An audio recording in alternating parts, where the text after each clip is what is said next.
sitting in the black leather sofas. I tapped my foot onto the floor, impatiently waiting for Tate and the others to come back. Colin sat beside me staring at the blank television, and it was driving me crazy. "Are you going to just sit there?" I asked, glaring at him while crossing my arms over my chest. "Do you have any other ideas?" he asked, glancing at me and back at the blank screen. "Actually," I said, slapping my hands to my knees before standing up. "I do. Let's go see what's going on." "No," he said bluntly, not sparing me another glance. "I wasn't asking for permission. You sit here and I'll be right back," I said, walking towards the door, only to be stopped by Colin, who appeared in front of me. "What part of it's dangerous don't you understand?" he hissed in anger, blocking my way from the door. "Move," I hissed back, equally angry. "No. Why don't you just sit down and drink? That's what you're good at, just let me leave," I yelled in anger, pushing him away from me. Colin froze and his eyes widened. "Colin," I asked awkwardly as he stood there rigid, with his head hung down. He breathed in a deep, shaky breath. "That's what my wife said to me right before she died," he said in a low whisper. Now I froze. I mentally stabbed myself at my stupidity. Surely there was a reason for his drinking. This was it. She didn't listen to me. She stepped out of the door and was killed, he said slowly, still not looking at me as his eyes were unfocused, lost, as if he were recalling a long-lost memory. Before I can say anything or apologies, his head suddenly snapped to mine and his eyes narrowed. "So go ahead, leave, see where it gets you," he hissed at me and disappeared. I stared at where he stood and felt my eyes water up. How could I have been so rude? "Elina." Turning my head, I saw Tate burst through the doors. He walked up to me in long strides and engulfed me into his arms. Holding me close, I wrapped my arms around him too, blinking the tears away. "You shouldn't have been there," he said, pulling back his arms, lingering on my waist. "Tate, I'm almost 18, not 8, I said, and Tom chuckled from behind Alpha. "What do you plan on doing?" Duncan asked, appearing through the door. "What can I do beside have people on patrol, Duncan?" Tate said in annoyance, his jaw clenching. Duncan just took in a deep breath, also clenching his jaw as he swiftly glanced at me. "Where's Colin?" Tate asked, and I looked away, shrugging. No way was I explaining that little scene. "We're going to have to be on the lookout, day and night, for every hour of the day." Tate spoke and everyone went silent. "This guy Adrian has an elemental on his side. This whole thing just went to another level." Tate sighed, looking frustrated. "We were playing with fire, literally, Tate. It will be fine, I can help. I mean, fire that's dangerous," Tate finished off firmly. No, you don't understand," I said, trying to speak. But this time Duncan cleared his throat. "We should notify everyone to keep an eye out." Duncan said, "Elina, we will talk about this later." "All right," Tate said, looking exhausted. His hazel eyes were dull and his dark mop of hair was all over the place.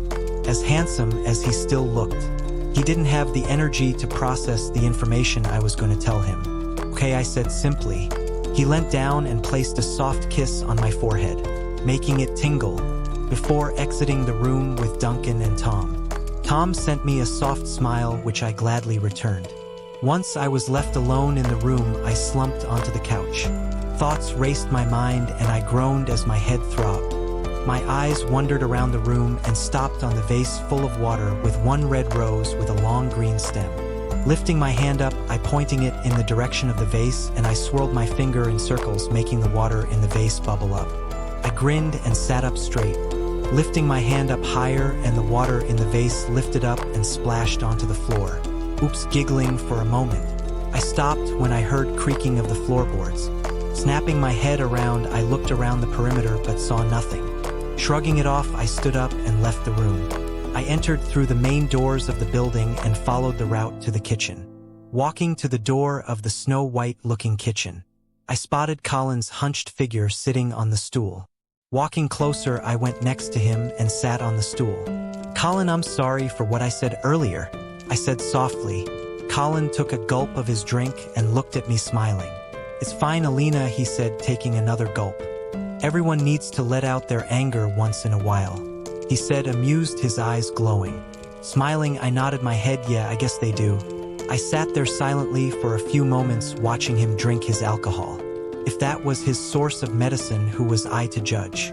Plus, I liked him a lot better, not sober Elina. Turning around in my stool, I saw Tom standing in the doorway. "Can I speak to you for a minute?" he asked, motioned his head out towards the hall. I glanced at Colin and back at Tom before nodding. "I want you to follow me," he said, exiting the building and walking on the snow, his brown boots sinking into the floor. "Where are we going?" I asked, cautiously following him. When he didn't answer, curiosity got the best of me and I simply followed. We appeared to the same place where the wolves attacked, and I started to get an uneasy feeling. He led me over to the lake and stopped. We both stood there in silence, and I was starting to think he was crazy. "Go on," he said, motioning towards the water. "What?" I said, confused, looking at him suspiciously. "You're an elemental, aren't you?" he said, rolling his eyes as if it were the most obvious thing. "How did you know?" I asked, my mouth wide open in surprise. "The first day we met, you made the snow move. I wasn't too sure, but when I came to talk with you, I saw the thing with the vase," he said, casually shrugging his shoulders. "And I kind of sort of told him," said a new voice, and little Eddie appeared. His cheeks red as he gave me a guilty smile. "Well, I guess it's good to not keep it to myself," I said with a smile. "It's so cool. You have to see it, Tommy," Eddie said, clapping his hands as he looked at me expectantly along with Tom. Rolling my eyes, I turned towards the river and raised my hands upwards. The water also lifted upwards, and I swirled my hand, making the water spin and float in the air. Turning my head, I laughed at both Eddie's and Tom's astonished faces. "Melting, you have to tell Tate," Tom said, biting into his sandwich as we sat in the kitchen. "You have to tell him how cool it is," Eddie said, bouncing in his seat as a huge smile lit up his face. "I know, and I will," I began, but the two excited boys wouldn't let me. "Elina, you do realize there's only 4 elementals in the entire world," Tom said, and my eyes widened. "Only 4 elementals. No wonder everyone's wary about this Adrian and his fire elemental." I mentally scoffed at that fire against water. "I see myself winning there. Only 4. I asked, my full attention on Tom. "Now fire, water, earth and air," he said, lifting up one finger for each word. "It makes sense that we have a water elemental," he said, giving me a pointed look. This place is all snow and water," and before he could continue, I raised my hand to silence him, and his mouth shut tight. "So that's why they made us go into the forest area," I said, looking at Tom, who gave me a confused look while Eddie sat there silently. "The elemental can't use fire here. It'll just melt or get put out because of the snow," I said slowly. "Oh no," Tom suddenly said. "What?" I asked, immediately cautious as I looked around the room. "We have to go see the alpha," he said, jumping off of his seat while I just stood there confused. "Now," he said more firmly, and I put my hands up in mock surrender as I trailed behind him. Stopping next to Eddie, "You go play with your cars. This is big people talk," I said with a smile, and Eddie rolled his eyes but smiled either way as he made his way to his room. Tom and I walked down the many halls and made it in front of Tate's office. We stood in front of his door and stopped. We looked at each other, expectantly waiting for the other one to knock. "Go on, knock," I said, sick of waiting as I motioned towards the door. "Me, you're his mate, you knock," he said, crossing his arms over his chest, shrugging his shoulders. "So what, you've been here longer than me?" I said, sticking my tongue out at him. He raised his eyebrows in amusement as he said, "He likes you better than me." Sighing with an eye roll, I stepped forward and knocked on the door. "You're such a child," I said disapprovingly, shaking my head. "What, me?" Tom said in disbelief while I smirked, opening the door and walking in. I walked in with Tom right behind me. Tate looked up at us with amusement as Tom and I sat in the seats across him. "You know, either of you could have knocked." "I don't bite," Tate said, leaning back in his chair. I looked at Tom and gave him a "I told you so" look while he did the same. My gaze fell back on Tate, and I sighed as my body shuddered when his gaze fell on mine as well. "Alpha, I might know when Adrian and his elemental plan to attack," Tom said, and my gaze snapped to his curious. "As you know, we have 2 seasons. Winter's finishing and—" Tom trailed off, looking at Tate, who put the pieces together. "Summer's beginning, the snow starts melting." Tate paused. "Today." We all looked at each other silently. This meant Adrian and his fire elemental would most likely attack within the week. "Great," If I have no snow or water, then how could I possibly be any help? Tom seemed to know what I was thinking because he gave me a reassuring look and opened his mouth to speak. But we're not completely defenseless. The snow built over the river that circles the building. And once the snow melts, we will have plenty of water that we can use to our advantage. Tate finished off nodding his head in thought. Tom, I'd like you to inform your brother to maintain the warrior wolves. As beta, he should know, but please do remind him. Also let my father know about this, Tate said with a nod of his head. Tate, I said a little breathlessly from all the information. I need to tell you something, Alpha Luna. I'll go and notify the others now, Tom suddenly said, and I would have strangled him right there if I were able to. How dare he leave me to explain by myself? Sending him a glare, I turned back around to face Tate, who noticed our exchange and tilted his head slightly. Elina, what is it? Tate said, worry lacing his tone as he appeared in front of me, kneeling down to my level since I was seated. I don't know how to tell you, I said in a low whisper. Suddenly a thought occurred to me. If I couldn't tell him, surely I could show him. Tate, is there water nearby? I beamed, my eyes lighting up in excitement. Why? Are you thirsty? Would you like some water? He said, standing up, and I quickly shook my head no. Just follow me. Grabbing his hand, I lead him outside. Once we were outside, I walked towards the river. Tom, lead me to earlier. Tate entwined our fingers together and walked closely by my side. I felt his breath on my neck and shuddered in pleasure. Looking up, I saw we arrived at the river, and I cleared my throat, making Tate grin. What did you want to show me?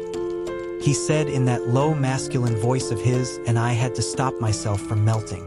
Well, I said, clapping my hands, here goes nothing.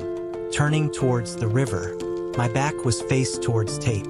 I slowly began to lift my hand, but stopped when a hard chest was against my back. What is it? He breathed into my ear as his hands rested on either side of my waist. Not answering him, I took in a deep breath and lifted up my hand. I watched as the water in the river rose. I twirled my hand around and the water mimicked my motions.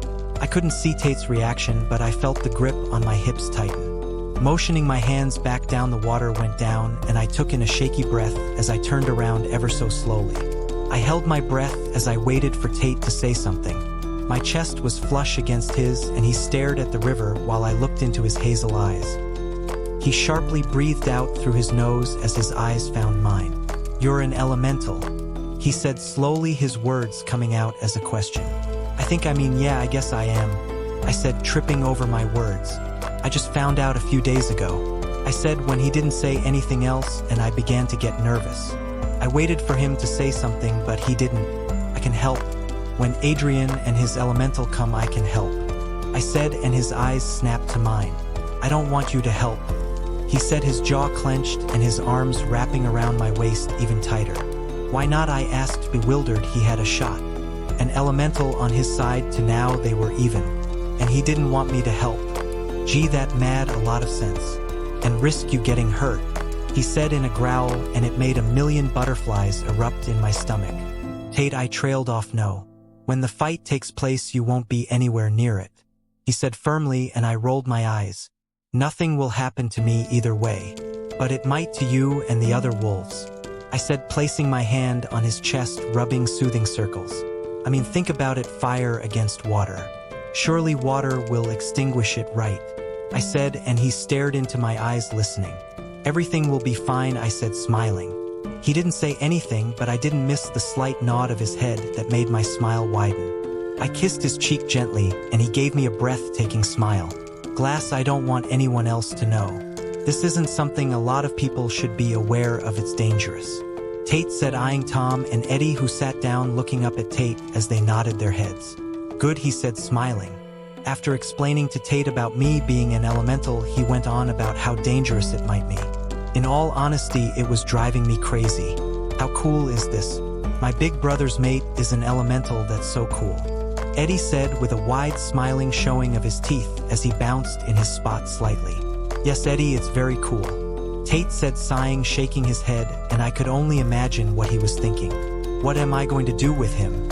As a new figure walked in, we all turned our heads to see Duncan come in. Alpha Luna, he said, giving us a smile as he tilted his head slightly. Duncan, you can take some time off if you would like. You've been at the borders for hours. Tate said in concern as Duncan grinned, shaking his head. A few hours won't hurt, I'll survive, he said, grabbing a jug of water and pouring himself a cup. I should probably go and keep an eye out as well. Tom spoke, slapping his hands to his knees as he stood up. Get the warrior wolves something to eat, he said, messing up Eddie's hair before exiting the room. Duncan, I'd like you to inform Simon. Tate began to speak as he walked next to his beta. After kissing my forehead. Ignoring their conversation, I stood up and walked over to sit next to Eddie. Hey buddy, I said, grinning as I also ruffled his hair, making him growl. People need to stop that, he said, puffing out his chest, trying to be a little man. I laughed at him as he rolled his eyes, giving me a disapproving look one would give their child. Alphas of the left wing and the north of building should have their wolves around that side, Duncan said as I glanced at them in curiosity. So it should be safe, he finished as Tate nodded his head while Duncan dismissed himself to go back on patrol. All this waiting, it's driving me insane, Tate said, rubbing his temples as Eddie gave his brother a small smile before walking out. They're waiting to attack and they just won't do it, so we can finish this, he said, engulfing me in a hug as I rested my head on his chest, listening to his heartbeat. I know, I said in a low whisper. It's your birthday tomorrow, Tate whispered, and I looked at with wide eyes. It is. Already? I asked, confused, and remembering the date. He was right. He nodded his head and smiled silently. I smiled back and closed my eyes, head still on his chest. Do you want to go to the river? I asked with my eyes still closed, listening to his steady breaths. What for? He asked, and I knew he knew why I wanted to go. If I was going to help when the enemy attacked, I had to know the length of my ability. You know what for? I grumbled into his chest and he chuckled, making the vibrations go against my cheek. Let's go. We walked hand in hand outside and made it to the river. I practiced with the water and Tate watched silently. After a while we headed back, and after I had a quick shower I headed towards my lesson for the day while Tate headed off towards his office to do whatever he does. Walking through the halls, I found the math classroom that wrote mathematics on the door in big bold letters. I felt excitement bubble inside of me as I walked in. Math was my strong point and numbers were my second language. Are you Ms. 𝐊𝐢𝐧𝐷, the new student? Asked an old man at the front of the classroom. I nodded my head and looked around awkwardly. Where was everyone? This place looks deserted, I said to the old man as he gave me a small smile. He had gray hair and a gray beard. He wore glasses and old-fashioned clothing. No one likes mathematics, so no one shows up, he said sadly as he motioned towards the empty classroom. Poor man, I like math. I'd like it if you'd teach me something, I said, giving him a small smile, and his eyes lit up. The passion of teaching was clear in his eyes, and immediately he took out multiple books and began saying formulas and equations. Pythagoras' theorem, or perhaps trigonometry. Oh, where to begin? He said with a nervous laugh as he scattered through pages. The old man showed me pictures of old buildings and what formulas were used for building and measuring such things. I flipped through pages and stopped on a picture that caught my eye. Wait, is this the werewolf committee, this building? I asked with wide eyes as I looked at the huge building that I was currently. The picture looked old along with the book, as if it were taken decades ago. Indeed it is. You could read about it if you like, he said, massaging his beard. I read through the history of the building and my eyes grew wide. It showed the different parts of the building and all the rooms. There were annotations, and in small scribbly ancient writing it wrote, "Underground tunnel starts from an arrow and finishes another arrow." Oh wow, I thought as I looked at the paper with awe. Before I can dwell on it or ask the old man for further information, a loud crash sounded from the far end of the room. My head snapped into the direction of the crash, and the window in the far corner was shattered as the sharp glass pieces laid on the floor. A rock with a paper wrapped around it stood in the middle of the floor. The teacher next to me froze and looked at the broken window, confused. Standing up, I slowly walked over to pick up the rock, careful not to step on the sharp shards of glass. Picking up the rock, I unwrapped the paper from around it and opened in the palm of my hand. It was a note with messy handwriting written on it. "I hope you're prepared." Before I could even understand the meanings behind the words, more crashing and glass shattering began. I felt glass hit my skin and I ducked under the nearest table. "Quick, get under a table," I shouted to the poor old man, who quickly nodded his head and got under his desk. The loud shattering noises of glass pierced my ears, and I brought my hands to cover my ears as I shut my eyes tight. I opened one of my eyes to see several rocks being thrown at the window and loud crashing noises. Oh God. When I stopped hearing the noises and no more rocks came in, I crawled out from under the seat and slowly took in my surroundings. Glass was everywhere. I quickly walked over to where the teacher hid and saw him curled up under the desk. "Oh Lord, I am going to die. Please take me, Lord, and help me," he said, eyes shut tight, and I nudged his shoulder. "Sorry, sir, but you aren't leaving Earth just yet," I said, and he slowly opened his eyes, standing up. "Oh dear, you're bleeding," he cried out, and I looked down at my carve that had been stinging, and sure enough, blood poured out of the deep gash on my leg. "Shit," I cussed as I made a move to touch it and hissed when it stung even more. "Just get out of here quickly, let someone know, hurry," I said, and he nodded and scrambled his way out. I slumped down in the chair he had occupied once and groaned in pain. Why are there so many idiots in this world? Deep. Am I dying? I asked dramatically with the back of my hand against my forehead. "No, Miss 𝐊𝐲𝐬𝐬, you'll live," the young paramedic said with a smile as he patted the moist cloth onto the bottom of my leg. After the math room was attacked by well rocks, the math teacher, whose name was Mr. Boyle, called the paramedics in the building, and now here I was sitting on the white bed in a mini hospital looking room. "It's pretty deep, you might need stitches," he said, his award-winning smile in place. "That deep?" I groaned. I've never gotten stitches before, but according to my dear friend Lily back from my old school, it was very painful. "Oh Lord, yeah," the boy said, sounding breathless. Very, very deep," he said in a low tone, and I looked at him weirdly. I was going to dismiss his strange behavior. However, his hand rode up my leg ever so slightly, and I jumped back. "You know, if you could just call the doctor and leave, that would be great," I said, uncomfortable, and squirmed in my seat. When he didn't move, I was ready to tell him to go shove it. "Elina." I looked up to see Tate appear in the room, and once he saw the boy next to me, he took in a sharp breath and his eyes went a shade darker. "Alpha, I was just attending to this student," he said as he glanced at Tate and then back at my leg. In a flash, the boy was slammed into the nearest wall with his feet dangling in the air. "You touch her again," Tate hissed, his eyes glowing, "and I will have your throat slit open." The threat in his voice was clear, and once Tate let go of the boy's collar, he bowed his head and hurried away from the room. I looked at Tate in shock, and at the open door the boy ran out of. "You know, he was just helping me," I said in an awkward mumble as Tate appeared in front of me, eyes dark as both of his arms were on both sides of me on the bed. "Helping?" Tate sneered, and I leaned back slightly, a little startled at this new anger. "Elina, he was talking about how deep." Tate stopped talking and he closed his eyes, inhaling a deep breath as his eyes snapped open.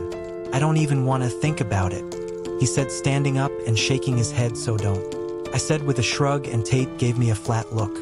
"I heard what happened," Tate said, his face hard and his jaw suddenly tense. "I was afraid it might break. I had people circle the borders and everything, but there's no one who got inside of the territory," Tate said in disbelief, and I listened quietly. "And your leg?" he said, fuming as he appeared in front of me and cupped my leg. "Is healed?" he asked, a little confused. I looked down, and sure enough, the gash was gone, and all that remained was dried up blood and what looked like a scratch. "Looks like I'm a fast healer," I said, clapping my hands, beaming as I caught sight of the corner of Tate's lip tilt up. I got up and began to walk, even though I was perfectly capable of doing it myself. Tate snaked a hand around my waist and helped me walk, not that I needed it. Walking into his office, we were greeted by Tom and Duncan, who sat in the leather seats opposite of Tate's desk. Soon as I made it around the desk and got a glimpse of Duncan's face, I gasped and my eyes grew wide. He had a busted lip and dark circles surrounded his eyes. Dried up blood clung to his face and he looked a mess. "Duncan, what happened?" Tate asked, equally concerned, and Duncan sighed and then groaned at the sudden movement of his lips. "I found him in your office, Alpha," Tom said, pissed, as he circled his arm around his brother's shoulder. He said a wolf attacked when he was next to the borderline. Tom finished and looked at his brother for further explanation. We have to be on alert, Alpha. Duncan wheezed out and we all went silent. The wolf. Duncan said with a pause to think. He said Adrian and his elemental will be here tomorrow. Tomorrow, I asked in shock. I shared a look with Tate and then looked back at Duncan. Shit just got real. Betrayal. Tossing and turning, I huffed in annoyance and threw the blanket off of me. It was dark outside and no doubt mostly everyone would be asleep. After Duncan passed on the message about Adrian and his elemental arriving today, all the warrior wolves were high on alert. I closed my eyes and my head sunk into the fluffy pillow. However, my eyes seemed to snap open. Sleep wouldn't find me and I grew tired of trying. Sighing, I stood up and slowly made my way to the door as I led myself through the darkness of the room. Opening the door with a slight squeaking noise, I quietly made my way to the kitchen, and once I was there, I crept over to the fridge and swung it open. The light from the fridge made me squint my eyes as I reached for the milk, grabbing the cereal that looked closest to chocolate. I poured myself a bowl and happily sat as I began to eat in the dark. Even though the room was still very clear. Can't sleep. I jumped at the noise and my spoon dropped onto the marble table, startling me. Snapping my head around, I looked for the intruder. I came face to face with Duncan, and he too looked quite startled as he held his hands up in surrender. I didn't mean to scare you, he said, a little amused, and I smiled lightly, picking my spoon back up as he took a seat next to me. You can't sleep either? I asked as he ran a hand through his hair, nodding his head. Your head hurts like crazy, he said, and I looked up at his face. The worst of the bruises were gone, but there were still faint outlines of the marks. Not knowing what to say next, I finished up on my bowl and stood up. Putting my dish into the sink, I turned around to leave. Good night, I hope you get some sleep, I said with a small smile, which he returned. Doubt it. He mumbled hand at head as he rubbed his temples. Leaving the kitchen, I walked a little faster and made my way to my room, closing the door behind me. I ran and jumped onto my bed, closing my eyes as I sunk into my bed. After a while, I felt myself slowly start to doze off. Clank. My eyes popped open and I froze still in the bed as my eyes scanned the room. The small noise had my heart pounding in my ears. In less than a second, after a few moments, I had the courage to get off the bed and open my door. Walking down the quiet hall, I shuddered at the deadly silence as I made it to the large double doors. Stepping outside, my feet stepped onto the ground that was nearly and completely out of snow. Pausing in my spot, I looked around. Nothing. As I was about to turn away and go back inside, I heard an unmistakable howl. It was very distant, and if it weren't for my extra hearing, I wouldn't have heard it. Getting curious, I began to walk further away from the building, trying to find the source of these noises. I started to run as the cold air hit my face. The moon was beginning to fade away as the early rays of the sun began to come out. Stopping my run, I hid behind a tree and looked around. I waited for something, but nothing came. Not giving up, I waited a little more, and that's when I saw numerous figures walking towards the building. Looking closer, I noticed it was a whole army. Quietly gasping, I watched the numerous men walk and wolves trailed behind. Regaining my posture, I turned around and ran. I ran as fast as I could and ran even faster when the building began to come into view. Quickly opening the front doors, I let it slam behind me as I ran to the right wing of the building where all the students and most people slept. Everyone get up, I shouted as I ran through the halls. Quick, get up. I panicked as I slammed open doors, running like a mad woman. What is all this racket? A woman appeared from a room in her nightgown as she gave me an outraged look. They're coming, Adrian's coming, I said, not sparing her a glance as she let out a gasp and began waking up others. Running out of the right wing, I went to find Tate. Running to his office, I swung it and stepped in, but he wasn't in there. Running back out, I collided with a large body who held me in place. Looking up, I was greeted by Tate's concerned face. Elina, what's wrong? He asked, grabbing my arms as he held me still. I saw them, Tate, we need to get ready. Tell the others, I said, panicking, and Tate grabbed my head into the palms of his hands. You saw who? He said slowly, caressing my cheek, trying to calm me down. Adrian. His elemental, his army. I cried out, and Tate's eyes grew hard. He grabbed my hand and led me through the many halls. Once we were in what looked like an even bigger office, we were greeted by the others. "You called?"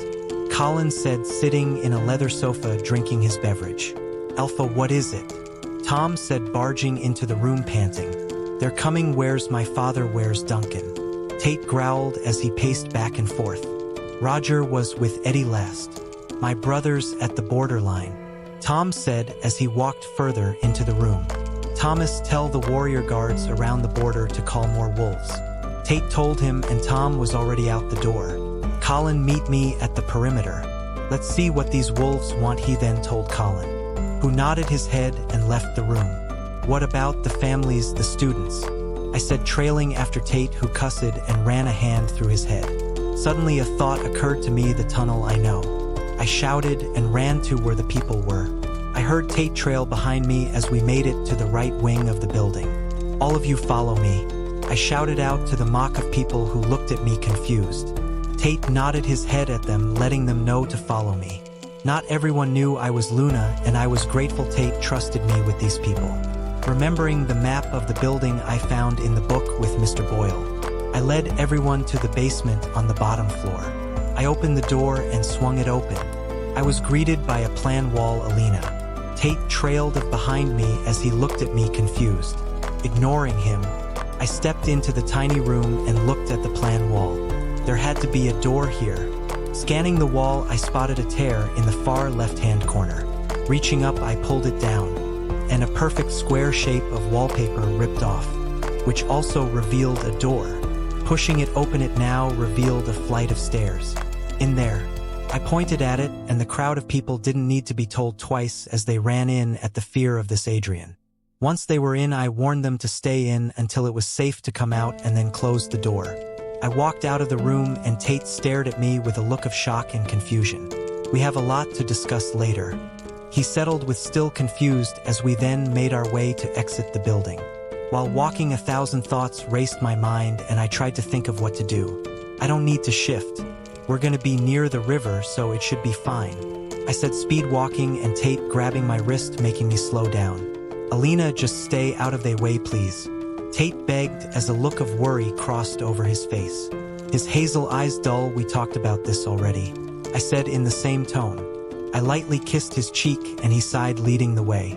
Once we made it to the borderline, which was near the river. The wolves were lined up, and Tom, along with Colin, stood beside them. "I've told Roger to stay in the building with Eddie," Tom said, and Tate gave him a thankful smile as he made his way to the front. "Now, when this Adrian and his little army get here, I want them all dead," Tate said flatly, his face hard. I found his angry state so attractive it had me shuddering. I also stepped forward to stand next to Tate as we waited for the arrival of the enemy. After a few moments, brown wolves began walking towards us. The people that stood behind them couldn't be seen as the wolves blocked our view of them. Once they stood right in front of us, the wolves stopped, and we waited for the people in human form to show themselves. "Show yourself," Tate sneered as the one by one people started walking from out behind. First, it was a man. I recognized him as the science teacher back at Werewolf Committee, and the others must have to, because the warrior wolves began to growl. Trailing right behind the science teacher was their fire elemental, who stood in front of us with a smug look. I caught his eyes and gave him a smirk, which he gave a confused look to. The person who came out next made me gasp. I looked at him in disbelief as he also looked at me, expressionless. "Rufus," I said in shock. "That's right, Elina." My old principal spoke, and my jaw felt as if it were about to hit the ground. Tate growled as soon as Rufus spoke to me, and a flash of fear went through Rufus' eyes, but he masked it up straight after. "Which one of you is Adrian?" Tate asked, his jaw clenched as his eyes shifted a black color. Another figure walked out from behind the wolves. His face was covered up by his hood. But once he stood in front of us, he slowly let it fall down. I felt the tension around me increase by 100, and everyone tensed. I slowly looked up to see who it was, and I heard Tom gasp from next to me. Duncan, Tate growled in betrayal even. There was a pause, and everyone just stared at Duncan, not knowing what to do. The air suddenly changed, and the tension increased by 1,000, and Duncan, or should I say Adrian, had the courage to look back at us with a teasing smile. "Brother?" Tom asked, his voice shaky as he stared at his brother in shock.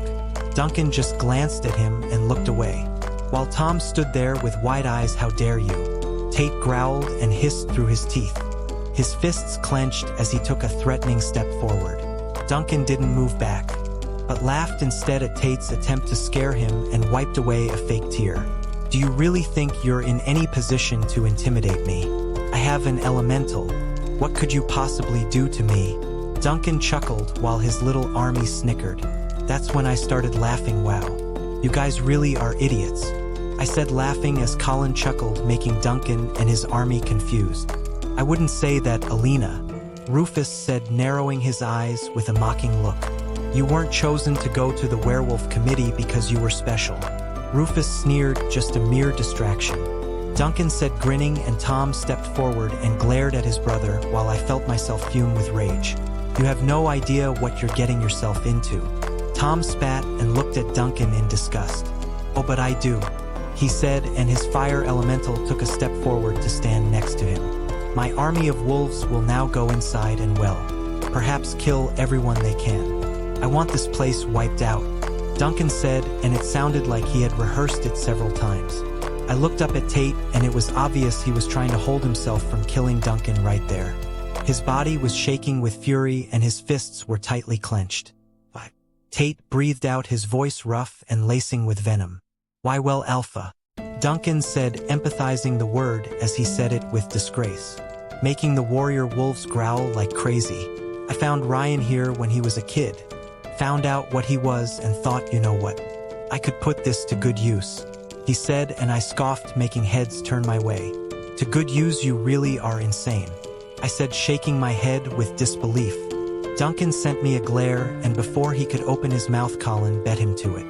"He really is, and I thought I was the crazy one," Colin said with smirk. "I guess not," he finished with a snicker. When sudden movement occurred, our gaze snapped to Ryan, the fire elemental, who stomped forward angrily. "Adrian, why are they mocking you? Perhaps I should burn them right here, right now," Ryan said with an evil grin, and expected us to be quaking in our boots. Just imagine how he felt when we laughed. I noticed Tate had relaxed. His eyes held hatred, but a smile graced his lips as we noticed these guys were easy to tick off. "Kind of hard when you're 6 feet under, right?" Tate said in a teasing tone, and everyone looked at him in shock. Duncan, no, Adrian had enough and growled, "I'm gonna send my men to the committee and everyone will be killed. I will take over the building and it will be mine. Power will belong to me," he said, every word in a low tone. "Go ahead," I said, shrugging my shoulders, making them look at me in shock. "You'll find no one there, they've fled," I said smoothly, and part of it was true yet a lie. "Liar," the science teacher in the very back seethed, and all our heads snapped at him, our death glares telling him to shut up. "Yeah, that's right, buddy, no one asked you. Ryan over here will be glad to burn you all to death. After that I will have the throne, and of course everyone will see me as a mere survivor," Adrian said, looking thoughtful. "Oh, and their new alpha," Tate growled at that, and his eyes shifted black, showing his wolf. "You will never be half the man I am," he growled, and the warrior wolves growled in agreement. While they had a mini growling contest, I couldn't help as a thought came to my mind. Why do the bad guys always reveal their plan? I mean, you just basically told us idiots. "The whole lot of them now," Adrian called out, and the brown wolves started running towards us. Instead of attacking us, they ran right past us and towards the committee. "Follow them," Tate growled to the warrior wolves, and they howled in response and turned around to follow. However, the second they took a step, fire erupted up in front of them, making them stop in their tracks. "Not so tough now, are you?" Ryan snickered, his hand in the air. I quickly looked around for water and spotted the river. Before I sprang into action, I noticed something. How come he gets to make fire out of thin air? Slightly jealous, I put my palm behind my back and concentrated on it. Imagining a drop of water, I felt wetness on my palm. I looked up and caught Tom's gaze, who gave me a small nod. This conversation was lovely, but it needs to end here. Ryan and I got some other people to burn in the building. Adrian chuckled. "You're not burning anyone," Tate said in a calm voice. "You sound so sure," Adrian said with an eyebrow raised. The fire around us began to spread, and it circled around us. The warrior wolves and everyone else took steps back as we bumped into each other. Colin tried to run through it, but it only made him hiss and jump back. Now it was time to make my move so long. Rufus yelled as he trailed behind Adrian and Ryan, who began advancing towards the building. Now Elina Tate whispered in my ear. Taking a deep breath, I raised my arms up towards the fire. I opened up my palms and felt a surge of energy ripple through me. It started at my toes and made its way through me as it reached my palms, and a blast of water shot out, immediately making the fire sizzle. The warrior wolves gasped and new hope entered their eyes as Colin pointed out I was an elemental. Looks like we're even, he said, grinning. I slowly circled around the fire and water mixed with air. Hit the fire, making it die down. It only took seconds and the fire was gone, leaving behind burnt grass quick. Tom yelled out and motioned towards Adrian's retreating back. Once we were close enough, I stopped in my tracks, slightly breathless. Hey! Adrian and his little group's heads snapped back to look at us. The color from their faces drained and they all looked confused. Adrian signaled Ryan towards us and he held up his palms at ready, still looking very confused. Fire again started with small flames, and before it could get any bigger, I motioned my hands towards it and water shot out, successfully putting out the flames. Adrian looked at us in rage and shock. Rufus shook his head in disbelief as Ryan looked at me in fury. Tate took several steps forward and we all went forward so that we now stood face to face with the enemy. You're an elemental too. Ryan spat out, his eyes burning with fury as he growled low in his throat. Impossible. Rufus set his mouth wide open while Adrian stood there unmoving. I looked at Adrian, my eyes in slits as he looked back at me. And that's when a flash of fear went through his eyes. What's wrong, Adrian? Cat, got your tongue die? Adrian stood there gaping. His mouth opened and closed like a fish out of water. His little army didn't seem so brave now, and fear was evident in their postures. Before any of them could peep a word, the brown wolves reappeared and one of them walked up to Adrian and they looked at one another, having a silent conversation. No one's in the building, he whispered furiously. His whole plan was ruined and it was quite amusing to watch from this end. I told you already, they fled, I said with a yawn. My mind drifted off to the tunnel and I was thankful for the perks of this place. Duncan, Tate said, and Adrian's head snapped to his. Tate refused to call him anything else from what he knew. All this is just a waste of time. If you turn down now, I'll let you live. Tate said calmly, even though his eyes were blazing in silent fury. Please, brother, Tom begged. This isn't you, he said and stepped slightly forward. Adrian didn't say anything and looked at the both of them. I thought he'd consider Tate's proposal. However, his head snapped to ours and his eyes narrowed. And what if not? Have me killed? Have me banned from this land? Have me living on the streets a rogue life? He chuckled darkly. Please, he scoffed. I'll take my chances, suit yourself, Colin said in a sing-song voice, grinning as he leaned on a nearby tree. The warrior wolves from behind us began to growl in sync. Their tones matched each other's fury. The brown wolves also began to growl. Their growls were out of sync and they barked while snapping their jaws. Us, who stayed in human form, stood still and glared at one another. It didn't take long until the wolves charged at each other and began to attack, biting at each other. Colin from beside us rolled up his sleeves. I'm going in, leaping into the air. He suddenly transformed into a dark gray wolf. He made a beeline towards Rufus, who shrunk back in fear, but shifted nevertheless. Tom shifted straight after and he ran towards the brown wolves, tackling several to the ground. The science teacher had already been taken care of, as a warrior wolf stood above him growling. As everyone growled and bit at each other, Tate and I stood in our same spots. Be careful, all right, he whispered gently. Not taking his eyes off Adrian. I will, and you too, I replied back.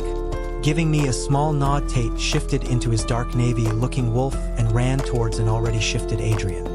I spent a few seconds admiring his wolf's beauty, and I couldn't help but compare it to my gray, stale blue-looking one, hearing a rather human growl. My gaze snapped to the fire elemental Ryan. Everyone was in wolf form, rolling around fighting, while the two stood facing one another. His eyes turned into slits and he glared at me. I, however, gave him a small smile which made him growl. Come on, that's no way to act to a fellow friend," I said with a fake smile, tilting my head. We are both elementals and here we are," I say, motioning to the hectic battle going on around us. "Using it against each other," I said in mock disappointment, shaking my head. He didn't answer me, but he was furious. He shot out his hand. A ball of flame flew towards me. I quickly lifted up my hand and shot it with water that flew out of my palm. "Straight to action, I mumbled. He's starting shooting fire at me in incredible speed. Each time he'd shoot one out. 𝐿𝐻𝐷𝐸 I had to move my hands quickly and keep up with his speed. Each time the water would hit his fire, it would make a satisfied sizzling sound that was music to my ears. He stopped for just a second as if to regain energy. I took that as my chance and let out a strong wave of water that rushed towards him and hit him in the chest, making him stumble back and fall to the ground with heavy impact. I turned my head to see the warriors doing fine, but the brown wolves were playing dirty and going for cheap shots. Lifting my hand up, I lashed out towards a few of the brown wolves, and the water hit their bodies, making them fly towards the trees. As they slammed against it and slid down to the floor, unconscious, hearing cussing behind me, I swung around to see a ball of fire flying my way. I quickly tried to move out of the way, but couldn't fully, and the fire flew past my arm, burning it. Hissing, I turned around to face the elemental, and my temper blazed to 100. He was next to Adrian, who was in his wolf form, rolling on the floor with Tate as they fought to get on top and bite the other's neck. Ryan shot out fire trying to get Tate and tried to not get Adrian, which made his shots of fire disappear in the air when it hit nothing. Little shit. Running over to them in lightning speed, I ran into Ryan and threw my weight on him, making him fall onto the floor underneath me. I threw a solid punch to his face and he sneered in anger, trying to push me off. "Yeah, that's right. Without fire, you're just a weak little boy." After another swing to his face, I was pushed off and I fell to the side. Looking up, I saw Rufus, who had blood smeared on his face, as he gave Ryan time to stand up. I opened my palm towards Ryan and water hit his body like a large spike. That made him jolt and groan, unable to move. Buying myself some time, I stood up a little dizzy from the quick movement. "You little..." Rufus charged at me, and before he could reach me, two hands grabbed his head and snapped it as the body fell to the floor. Limp. I looked at Colin with wide eyes as he dusted of his hands. "Had my fun with him," he said with a dark grin with a shrug. "Wow. He really was insane." Looking around, I saw quite a lot of blood, and the brown wolves were all on the floor dead. The sight made me feel a little sick, and I looked away. "We need to take care of this one," said a whisper near my ear. I glanced at Tom, and he nodded towards the fire elemental. By take care of, he meant kill. Tom ran over to a standing up Ryan and grabbed his neck to snap, but Ryan grabbed Tom's wrists, and Tom screamed in pain as Ryan used his hands to burn Tom's wrist. Ryan wouldn't let go, and Tom hissed, kicking Ryan's legs, making him buckle and let go. I shot my palm, and the water hit Tom gently and drenched him, but he sighed in relief as his wrist's pain eased. As Ryan was about to strike back at Tom, a figure tackled him to the ground. I noticed it was Tate, who was back into his human form. I had to stop myself from ogling at his bare chest and the fact that he was exposed besides his shorts. Tate growled dangerously, and Ryan's hands were buried underneath him, leaving him helpless as he was squashed to the floor. Tom quickly took a hold of his neck, ready to snap. "No!" Adrian yelled in his human form as he watched in horror. His elemental was about to die, and without him, he didn't stand a chance. Adrian charged at his brother, and before he could harm Tom, I growled and motioned by hand towards him with a flick of the wrist. His body went crashing away as water seemed to be held by gravity as it hit him like a huge pole. Tom being distracted, his grip on Ryan loosened, and Ryan had managed to get a hand free. Instead of going for Tate, which was holding him down, he aimed at Tom and shot him in the torso, making Tom shout in pain. "Tom!" I yelled and ran over to him. Tate growled in anger and he roared, making Ryan freeze. Tate grabbed Ryan's neck and snapped it, letting out a loud crack. "Oh God, are you okay?" I said, panicking as I put my hands over his injury. "Clearly not," Colin said as he appeared next to me. Sending him a glare, I motioned my palm to Tom's torso, and the water hit his injury a little too hard, making him hiss as I gave him an apologetic smile. Tate ran over to us and kneeled down. "We'll get you to first aid soon as we're done," he said, patting Tom's shoulder, who gave him a nod. Tate looked at me and gave me a weak smile. He then sniffed the air slightly and his gaze fell on my arm. Immediately he growled and gripped my forearm, making me winch. "You sit here and don't do anything else," Tate said, looking at my arm, his eyes black. I rolled my eyes at him. Tom is here in pain, withering on the floor, and he frets over my arm. I see no logic before I can tell Tate it's fine. A huge weight slammed into me from behind, making me gasp as I fell forward. I was turned and large hands were wrapped around my neck. "Duncan, don't you touch her," Tate growled, and I gasped for breath. A second later, Tate threw Adrian off of me in inhuman speed. Colin marched over to Adrian and kicked him in the gut, making him groan. Elina, Tate growled and appeared in front of me. He caressed my cheek and then looked at my neck. Growling, he turned around and stomped over to Adrian. He put his palms on either side of Adrian's neck, and Colin held his arms from behind. "Wait," he screamed, making Tate tighten his grip. "Thomas, help me please, brother," Adrian yelled in desperation, and Tom groaned as he sat in a sitting position. Tate froze and looked at Tom, looking at him as if asking for permission to end Adrian's life. "Did you really just say that?" I said, shocked. "After what you did, and to your own brother," I said with an outraged laugh. "How dare he ask for help after all this? Does he have no shame, please, brother? I never meant for you to get hurt," Adrian said, gritting his teeth. "The whole role looked fake, and I hope no one fell for it." "Sorry, brother," Tom said softly. "I looked up to you. But you're evil, Duncan. How you thought to do this, I have no idea," Tom said, still looking at his brother in disbelief. "I am sorry," Tom said weakly. He gave Tate a nod. "No. Plea crack." Tate dropped Adrian's body to the floor. We all looked at the ground silently. No one dared to make a noise. Sweet kiss. Some of us stood there unfazed, while some of us, being me, stood there with their mouth wide open. I felt arms slip around my shoulder, and I was turned around and directed back towards the committee. "Tate, is it all over?" I asked, glancing at Adrian's dead body as the warrior wolves began to pick up the dead bodies. "It is," he said quietly. The rage and anger in his eyes had left, and all that was left behind was hurt and betrayal. "What do they do with the dead bodies?" I asked in a hushed whisper. Tate glanced at me and then looked back ahead. Jaw clenched. "Burn them." Once we arrived at the committee, Tom was rushed towards first aid, and I went to go near him, but Tate held my arm. Shaking his head, he held my arm and led me underground where the tunnel was. Peeling the wallpaper away, he opened the door, and there stood the huge mock of people. When they saw us, everyone went silent. "The threat is over. I'd like everyone to spend the night in their rooms," Tate said bluntly, and the people bowed their heads. Everyone quickly left the little chamber, and once they did, Tate closed the door and walked out. I quickly followed behind him and followed him into his office and took a seat. "My own beta," Tate said in disbelief, shaking his head. "My own fucking beta," he growled loudly, slamming his fist onto the desk, and I flinched slightly.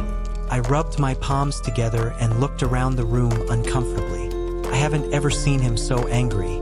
His eyes were pitch black and his fists were clenched. I hesitantly stood up and slowly walked over to him. I placed my hands on his chest, and his head snapped to mine. "It's all right, Tate, calm down, please," I pleaded.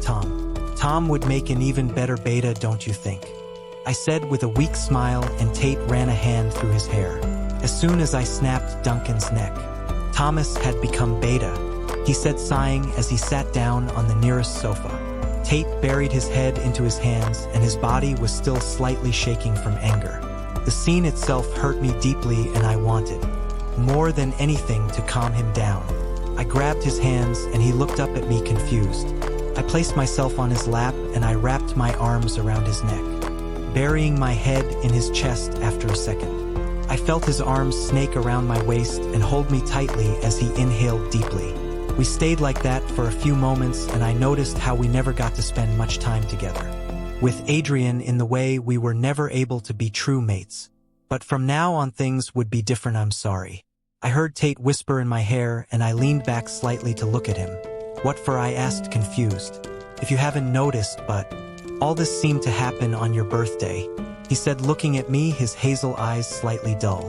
Oh, I said quietly, hell. Who forgets it's their own birthday? But one thing's for sure.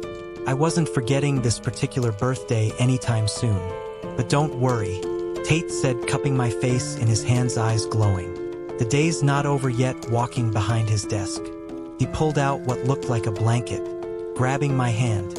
We walked out of his office and out of the building. Hurry, we might just make it, he said, clutching my hand, and we ran together to who knows where. Running past the trees, Tate dodged trees and avoided rocks. His agility and stamina was perfect, and I felt so small next to him. We were on top of a hill, and I felt my legs growing tired already. But Tate looked like he hadn't even lifted a finger. Hey, you try running up a hill. I stopped running and panted slightly as my feet sunk into the soft grass. I watched as Tate shook open the thin material and laid it on the grass. He gracefully sat down on it and motioned me over. I walked over and plopped myself down and rested my head on Tate's shoulder, still slightly tired. Look, he whispered, pointing into the distance. I gasped at the beauty in front of me. The sun's rays were peeking from behind the clouds, and the light slowly began to flood the entire sky. The river below began to sparkle as the orange glow hit onto it, making it look almost magical. The water shining. The clouds slowly disappeared, and the sunrise made the sky glow, as a tint of pink and blue blended in with the orange glow. The sky looked like it was ripped out of a children's book and stuck onto the sky. All in all, it looked mesmerizing, magical. I've never seen anything like it, I said, breathless, my eyes peeling away from the sunrise as I looked into Tate's eyes. His eyes looked almost green in the sunlight, and they glowed even lighter, leaving me breathless. Me neither. He mumbled, never breaking eye contact. His gaze fell down to my parted lips, and I felt my insides turn into mush. I also let my eyes wander to his lips and didn't miss it when his tongue damped his lips. He slowly leaned in and stopped. His breaths mixed with mine, and suddenly every single noise vanished, and it was just us and our breathless state. My eyes fluttered closed, and a second later, a warm pair of lips molded over mine. I could have melted right there. The feel of his lips against mine felt so right. Felt perfect. Our lips moved together in sync, and it felt intoxicating. Tate brought up his hands and cupped my face into his palms as he kissed me slowly. It was a slow, passionate kiss. The sweetest kiss I ever had. Then again, he was the only person I've ever kissed. A moment later, he pulled away, resting his forehead on mine as his eyes remained closed, almost as if savoring the moment. However, my eyes were wide open and my lips hummed in delight. That was awesome, I blurted out, and immediately my cheeks heated up and I averted my eyes away from his. Way to ruin the moment, Elina. At least not on your birthday. I mentally scowled at myself. It was, Tate said in amusement as he grinned at me. He then laid down on the thin blanket and I followed suit, resting my head on his chest. We laid there together for hours and talked about everything and nothing. Hearing him laugh every now and then was the best sound I had ever heard.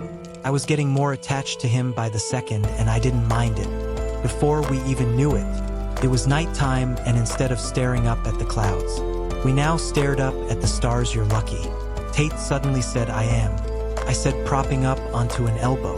There's usually very few stars, but tonight the whole sky is full of them, he said, looking up at the stars, and I couldn't help but notice his hazel eyes looked even brighter at night. Tate felt my gaze and looked over at me with a soft smile.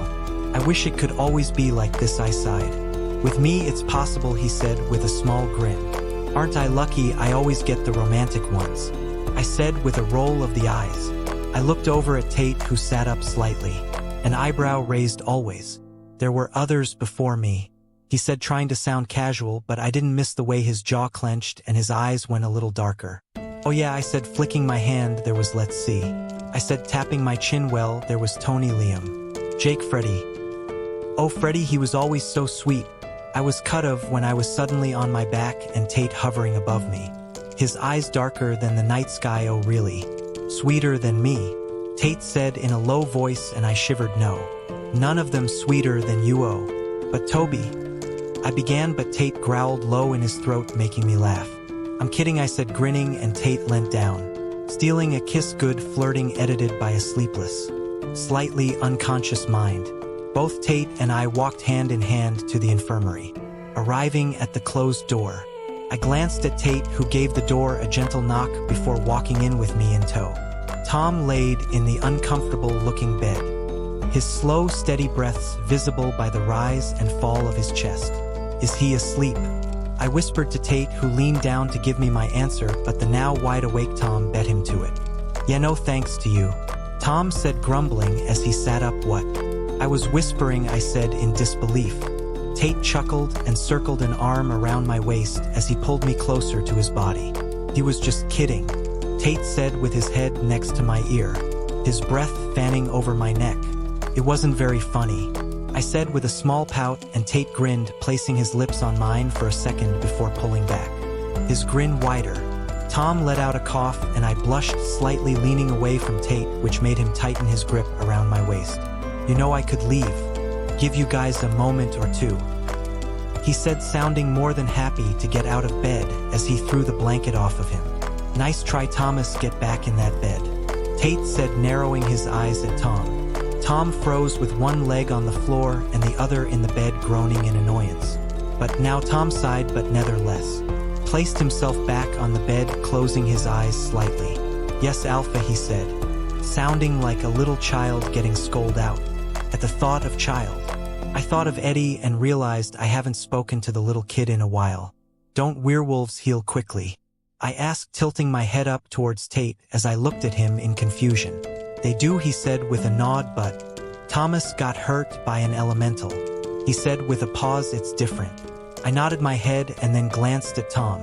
He stared down at his lap, and I watched him clench and unclench his jaw. "Tom, about Duncan."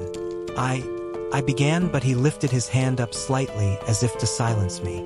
"No disrespect, Luna, but please don't say you're sorry," he said with a frown. I looked at him and suppressed the urge to roll my eyes at him. No one likes to hear those words, and I already knew that. I was actually going to say, "I can't believe he turned out to be such a D," I said, but a hand was clamped over my mouth. "I don't want to hear such words come out of that pretty little mouth of yours," Tate said, removing his hand from over my mouth, and I rolled my eyes at him. Instead of being flattered by his words like a normal girl would, I snorted at him and gave him a pointed look. "Says the one who said foo," I once again began, but again Tate's hand was clasped over my mouth. "Really, Elina, again," he said, giving me a frown. "Hypocrite, like I said earlier, I could leave you too. To your flirting and make this a whole lot easier," Tom said, slightly lifting his blankets, and Tate shot him a blunt look. "But Tom," I said in a sing-song voice, "we can't have you walking around sick," I said with a big smile, and he looked at me weirdly. "The beta must be in good condition to be a good role model, right?" I said, and watched as the confused look on Tom's face slowly disappeared and a look of shock appeared. "Me?" he asked, and looked over at Tate. "But why? I mean, after my brother," he trailed off unsure. And Tate's gaze hardened. "You're not your brother," he simply said, but Tom still looked a little unconvinced. "What about Colin?" he asked, and Tate let out a low chuckle, the vibrations making me shudder slightly. "He's not interested in pack business," he said, and Tom nodded, a smile gracing his face. "Then I better get some rest, right?" he said with a big smile, and looked really happy. I was taken aback. Tate and I bid him farewell, and we left the infirmary. Walking through the building, we walked in silence until we reached his office. Walking in, I immediately walked over to his long sofa and laid down on it, shutting my eyes. "Tired?" he asked softly, sitting on the edge. A lock of my dark hair twirled around his finger. "After today, yeah," I said with a yawn, and my eyelids felt heavy. "I need a shower," I groaned and sat up, ready to leave, but Tate stopped me as he stood in front of me, grabbing my waist. "Can I join? We could save water," he said in a teasing voice, and gasped, hitting his chest. "I didn't know you were that type of guy," I said, and Tate didn't say anything to deny it as he swooped down and kissed my lips, his hands tightening around my waist. "So about that shower, what do you say?" he said in a low tone, and his eyes darkened. I smirked at him as I slowly raised my arm. "Sure," I replied, and Tate looked at me surprised, and I laughed at him. Motioning my palm upwards, I let water pour out of it towards the ceiling and let it fall on us. I tilted my head back and laughed, looking at Tate's face. He brought up his hand to my cheek and slightly caressed it as droplets of water dripped down his chin that had a little stubble on it, reminding me of how attractive it made him look. "Wow," Elina Tate said dryly. "Your creativity level amazes me."